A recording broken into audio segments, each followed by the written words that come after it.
The hum of the engine sounded like any other night flight. Flight 417 climbed through soft winter clouds, bound for Milan. But inside the cockpit, a tiny amber light flickered once then again. "Probably a false sensor," Captain Eric Langford said, voice calm but tight. Maya Torres, the young first officer beside him, glanced at the panel, unease hiding behind her training smile. Passengers chatted, laughed, filmed city lights fading below. No one noticed the subtle vibration under the floor, the quiet rhythm of something not quite right. For 6 seconds, the warning light glowed steady, as if it knew what was coming. Then it went mute on its own. Maya's eyes lingered on the dark glass. Eric looked forward, whispering to himself, "Nothing to worry about." But 33,000 feet above the Earth, small things don't vanish, they wait. Question what happens when the smallest signal becomes the loudest scream. The cockpit felt smaller now. Thin wind noise pressed against the windshield like a whisper. Maya watched the gauges, steady hands hiding her racing pulse. "Altitude check 330, she said softly. Eric confirmed, tone clipped. Outside, snow dusted the horizon's edge, silver against black sky. A strange shudder rippled through the yoke, so faint it could have been her imagination. Below them, the Alps slept under moonlight. Above, the light stayed almost too quiet. Something about silence in a machine that should never rest felt wrong. In row 12, Olivia Chen adjusted her seatbelt and pointed her camera at the window again. Her vlog title would have been "Midnight over Europe," she whispered. "Perfect turbulence shot." The frame shook lightly just enough to seem thrilling. A few rows ahead, an elderly man prayed quietly. The flight attendants exchanged quick looks near the galley, reacting to a small vibration from underfoot. "Probably cargo shift," one said, but her voice broke mid-laugh. The captain's announcement came soft and smooth. "Ladies and gentlemen, we're experiencing minor turbulence. Please stay seated." It sounded practice to practice. Back in the cockpit, Maya's voice broke the silence. "Captain, hydraulic pressure just dropped 3%. Eric frowned. "Could be air temp effect." He tapped the gauge once, eyes narrowing. Then came the faintest metallic groan from somewhere deep in the fuselage. Both froze. Eric glanced at the overhead panel, then at her. "Log it. Monitor if it holds." His voice carried weight, not confidence. Outside, the dark clouds thickened like ink spreading through water. Inside, every hum, every rattle seemed to grow louder. At exactly 2,248, the amber light returned. This time, it didn't blink, it burned. A low alarm tone joined it, soft but clear. Maya's heart jumped. "Hydraulic system 1 failure alert." Eric's calm cracked for the first time. "Run the checklist." The plane's nose dipped ever so slightly before he corrected it. The cabin lights flickered once. In the aisles, a few passengers looked up, puzzled. Then, the warning tone stopped. Everything froze. For 3 full seconds, silence swallowed the cockpit, and then the master alarm blared. The cockpit filled with red light and noise. Eric's hands moved fast across switches, his breathing shallow but precise. "We've lost primary hydraulics," Maya said, her voice cracking through the alarm. Eric's reply came sharp. "Switch to backup system." The buttons clicked in rapid rhythm, each sound sharp as glass. The aircraft steadied for a second. Then the pitch indicator fluttered. "Control feels heavy," Eric muttered. His eyes darted to the checklist, then back to the horizon. "We'll keep this under control." Maya didn't answer. Outside the windshield, flashes of lightning framed her reflection. She swallowed hard. "Sir, maybe we should declare an emergency." Silence. Then Eric's voice, calm and final. "Not yet." Down in the cabin, passengers felt the drop before the captain spoke. Olivia Chen's camera slipped from her lap as a jolt rattled trays and drinks. The seatbelt signs blinked back on with a metallic ding. "Please fasten your seatbelts." Eric's voice echoed through the intercom, steady but thinner now. People looked at one another, half smiles hiding fear. The aircraft trembled again, stronger this time. Olivia hit record instinctively, filming faces around her. "Feels weird," she whispered. A mother clutched her child. A businessman crossed himself quietly. Somewhere beneath their feet, a faint grinding echoed like gears forcing against each other. No one could hear it clearly, but Maya could. "Hydraulic pressure still falling," Maya said, scanning the gauges. Eric's lips pressed tight. He didn't want to believe it. "Try reset valve 2. She followed orders. Nothing changed. "We need to talk to control," Maya insisted. "We need to talk to control," Maya insisted. Eric finally nodded. "Flight 417, requesting immediate descent to flight level 280. We're having a technical issue." The reply came fast, calm, distant, professional. "Roger, flight 417. Describe your failure." Eric hesitated. Admitting the truth felt like betrayal. "Partial hydraulic loss." ATC paused. "Understood. Are you declaring emergency?" He looked at Maya. Their eyes locked for one breath. -4 now. Far away in the control tower, Leon Becker sat before screens, reviewing maintenance logs from earlier that day. His stomach turned when he saw the registration code, the same aircraft ID. For minor hydraulic leakage, he'd written "monitor next inspection." Now, the report glowed red with warning updates. "Impossible," he whispered. He picked up the phone. Static filled the line. "Flight 417, confirm your system integrity," the controller said. Leon's pulse raced. He knew that code. He knew that sound. And he knew if the leak reached the main valve, that'd lose full control. He slammed the desk and muttered. They ignored the fix. Back in the sky, the plane rolled slightly left. Maya corrected it. Jaw clenched. "Captain, we're losing hydraulic B now." Eric stared at the flickering red light, then looked away. "Backup will hold," he said, but his voice broke mid-word. The master alarm chimed again, this time lower, slower, like a heartbeat fading. Maya's hands trembled. "We can't keep pretending this is fine." Eric exhaled sharply, as if trying to expel fear itself. "All right," he said at last. "We're declaring emergency." The switch clicked. "Mayday! Mayday! This is Flight 417. We've lost primary and secondary hydraulics." Silence answered. Static hissed. Then a cold voice from ATC. "Copy Mayday. Flight 417. Say, intentions."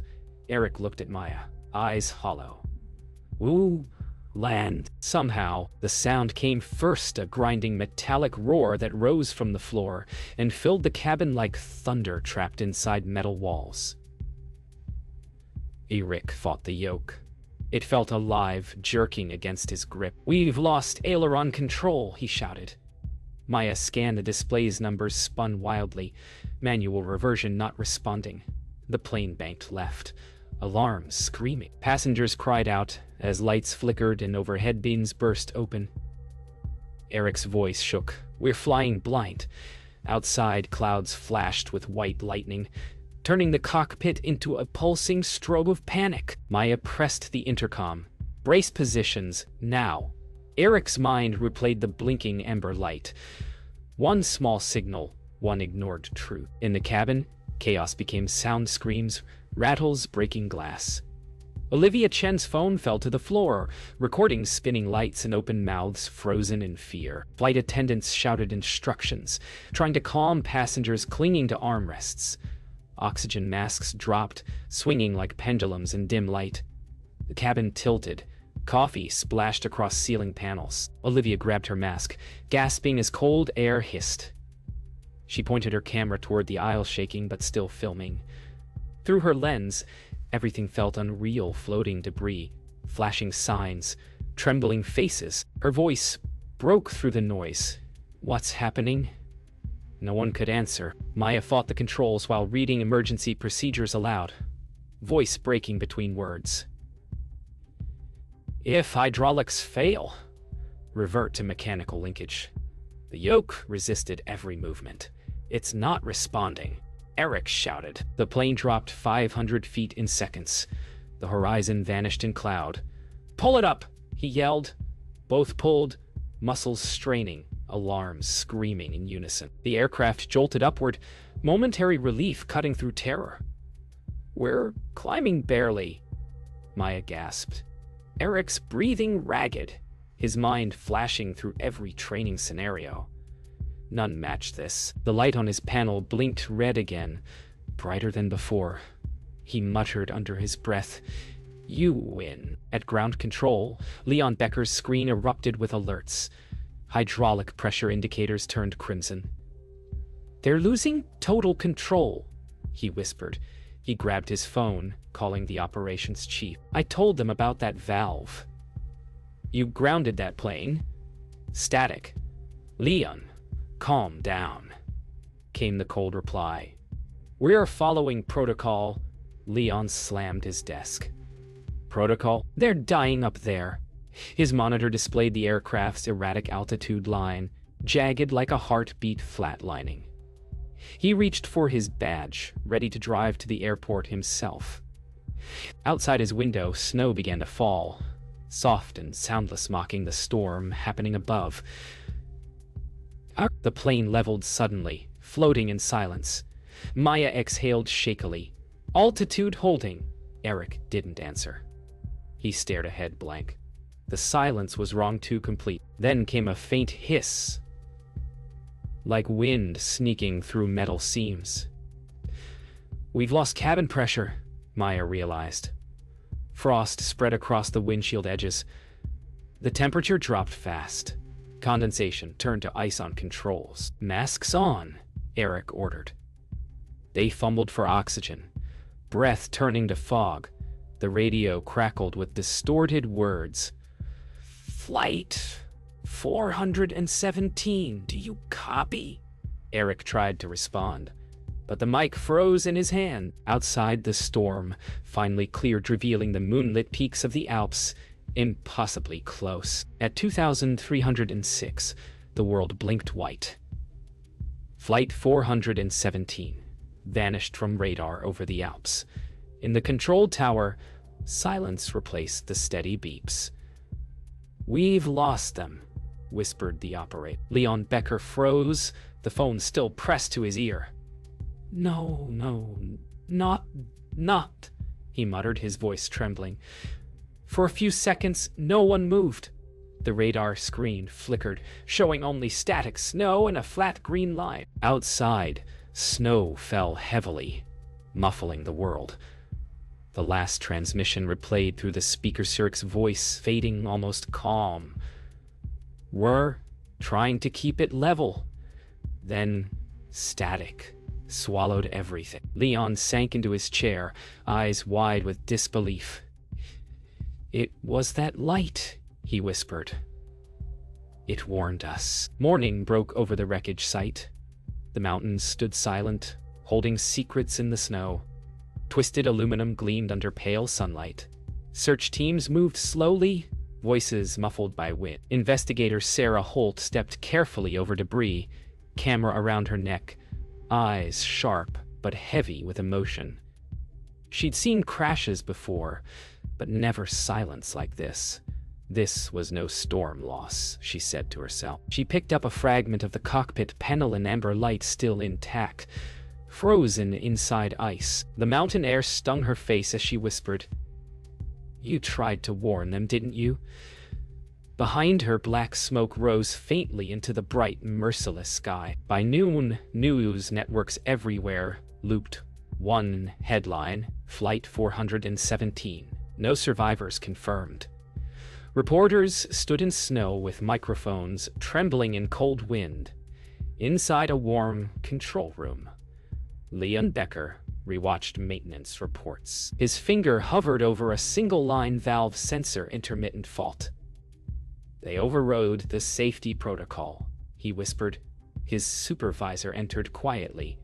"Leon, you shouldn't talk to media." Leon's eyes burned. "I'm not talking. I'm confessing." He printed the log, folded it, and slipped it inside his coat. Someone needs to know this wasn't their fault. Outside, camera flashes painted the glass walls white truth, ready to break free. In a Milan press hall, officials faced a room full of flashing cameras.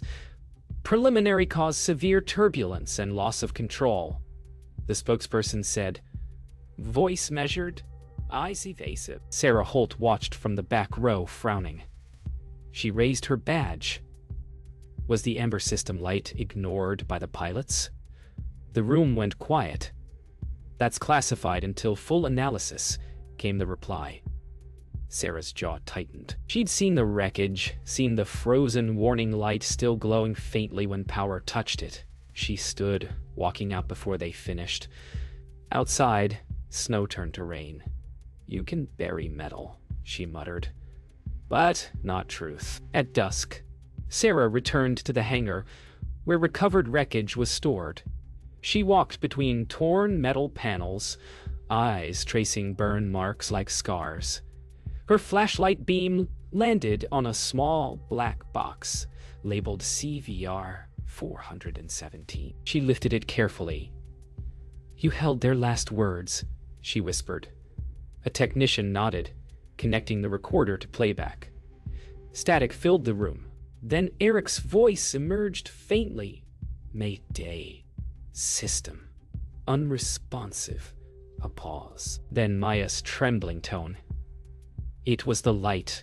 Sarah froze. The room went silent except for the hum of machines. "It was the light," Maya had repeated. Sarah stared at the glowing waveform on the screen. "Now," she said softly, "it speaks." The playback room was silent except for the hum of the recorder. Investigators leaned in as Eric's final words filled the air again. Manual override. Failing. Then Maya's voice. We lost everything." Sarah Holt hit pause. Her pulse thudded in her ears. "They knew it was the hydraulic system," she said. Another investigator muttered. "Then why didn't they declare sooner?" Sarah turned toward him sharply. "Because they were told not to overreact to minor faults. It's policy." The room fell quiet. In the corner, a young analyst whispered, "That's not pilot error, it's corporate conditioning." Sarah exhaled slowly, looking at the waveform. "And we just heard them die for it." Sarah met Leon Becker at the hangar that night. He looked older than his years, exhaustion carved into his face. "I warned them," he said quietly. "The hydraulic valve wasn't fixed, it was patched." Sarah's eyes dark. "Who signed off?" Leon handed her the report. The signature at the bottom froze her, a regional safety director from the manufacturer. "They knew," she whispered. "They all knew." Leon nodded. "They grounded my last complaint too." Wind howled through the hangar doors. "You realize what happens if this leaks?" she asked. He smiled sadly. "They'll ground me. Maybe for good." The following morning, Sarah faced the investigation board in a narrow conference room. Rows of men in suits, polished glasses, in different faces. "Evidence suggests prior mechanical negligence," she began. Murmurs rippled. One executive raised a hand. "We will not use that term." Investigator Holt. "The public doesn't need panic." Sarah's tone sharpened. "The public needs truth." Another leaned forward. "Do you understand the consequences of accusing an aircraft manufacturer of systemic fault?" She stood tall. "I understand the consequences of silence." She placed the black box transcript on the table. The headline tomorrow, she knew, could end her career, save countless lives. Meanwhile, news leaked before the official report. Olivia Chen's recovered footage surfaced online, shaky clips from the cabin. Terrified faces, alarms echoing. Millions watched. Anchors repeated one line. It was the light. Viewers demanded answers. The manufacturer issued a calm statement. No evidence suggests a design flaw. Leon threw his coffee at the TV. Lies, he yelled. Sarah's phone buzzed anonymous text. They're deleting internal files. Move fast. She drove through the night, rain hammering on the windshield. The world thought it was a tragedy. She knew it was a cover-up. Sarah reached the record center just before dawn. Rows of servers blinked red and green in the darkness. She inserted her credentials, scrolling through encrypted logs. They erased half of it, she murmured. But one folder remained timestamped 2 days before the crash. Hides overridest. She opened it. Video footage loaded. A lab technician testing the same valve system. The warning light flickered. A supervisor's voice. Ignore it. It's a known sensor bug. Sarah froze, tears welling. They knew it failed, she whispered. She copied the file to her drive, exhaling shakily. They'll deny it all. We have proof. But now, we have proof. Sarah's apartment felt smaller every day. Her inbox flooded with anonymous threats. Stop digging. She sat at her desk, laptop glowing in the dark, eyes heavy but unyielding. On screen, the evidence folder stared back at her proof of the manufacturer's negligence. She drafted a message to a journalist she trusted. EFI disappear. This is the story. Her reflection on the monitor looked older, worn by sleepless nights. A knock at the door broke the silence. She froze. Another knock, heavier this time. She shut the laptop, heart pounding. Who's there? She asked, voice steady. No reply. Just footsteps fading down the hall. She exhaled, trembling. They know I have it, she whispered. Across town, Leon Becker met a man in a parking lot behind the maintenance hangar. The air smelled of jet fuel and cold asphalt. You shouldn't have come, the man muttered, handing Leon an envelope. Inside, photocopies of deleted reports and an internal memo stamped confidential. They're paying off witnesses, the man whispered. Leon's throat tightened. And the investigators. The man looked away. Some already agreed to stay quiet. Leon's eyes flared with anger. Not Sarah. She'll never stop. The man exhaled. Then she's in danger. Wind howled through the empty lot, scattering papers across the ground like broken truths. The next morning, Sarah arrived at her office to find her access revoked. Your credentials are under review, said the receptionist, avoiding eye contact. She walked past security anyway. Inside, her desk was empty, files gone, hard drive missing. They wiped me out, she whispered. Her phone rang. Unknown number. You'd stopped, Sarah, said a calm voice. You're interfering with national safety. She clenched the phone. No, I'm protecting it. The line went dead. She looked at the blank space where her evidence had been. Then she smiled faintly, pulling a small flash drive from her pocket. I knew you'd try. In a boardroom far away, executives watched her every move on a news feed. Contain the narrative, one ordered. If she releases it, we control the response, another asked. And Becker? The answer came cold. Discredit him. Leak his disciplinary record. Their voices were steady, practiced. They'd handled scandals before.